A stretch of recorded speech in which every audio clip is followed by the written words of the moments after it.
Welcome to this tutorial about how to add extra lines into Sibelius for transposing instruments. I've already done it in this part, but just for demonstration purposes I'm going to make a separate version of this.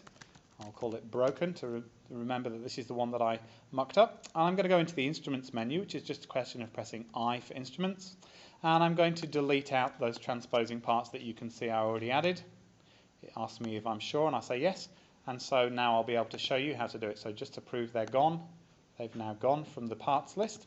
So I'm going to press I for instruments again to add them in, and I need to think about what instruments I'm going to use for transposition. So if I go to brass, for instance, a trumpet in B flat will give me a B flat line. I could add a horn in F to give me an F line, and probably the most obvious one for an E flat transposition would be under woodwinds to find the alto saxophone, which of course transposes in E flat. So I've double clicked on each one of those and they've been added to staves in score. I click OK and they're added now into my actual score. And what I'm going to do is I'm going to triple click this melody part. This is a simple Sibelius shortcut, 1, 2, 3, and that highlights that part for the whole piece. And then I'm just going to hold down the Option key, which is a quick copy function on Sibelius, and I'm just going to click where I want to copy it to. So I just want to copy it to all three parts.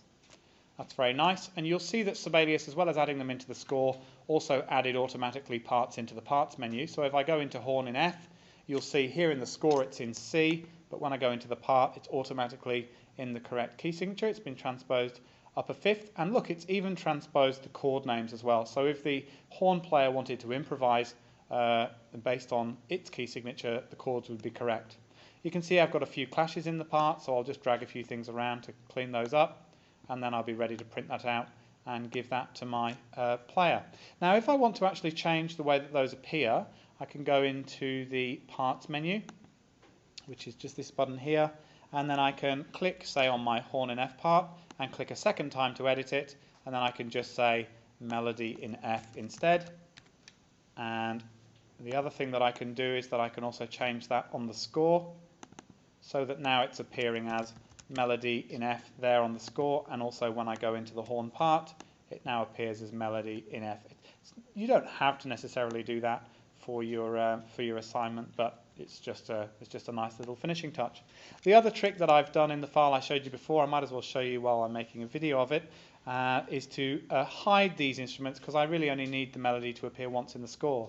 So to hide them, I triple click on the first part, that selects it for the whole piece, and then I shift click down to the third part so that I've now selected all three of those parts, and then I right click on the staff and I go to hide or show, and I say show in the parts, which means that the music in those staves is now only going to show in the parts. It doesn't show in the score.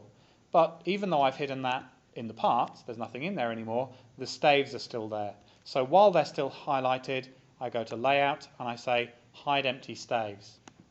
And now they don't appear in the score anymore, but they still appear there in the parts.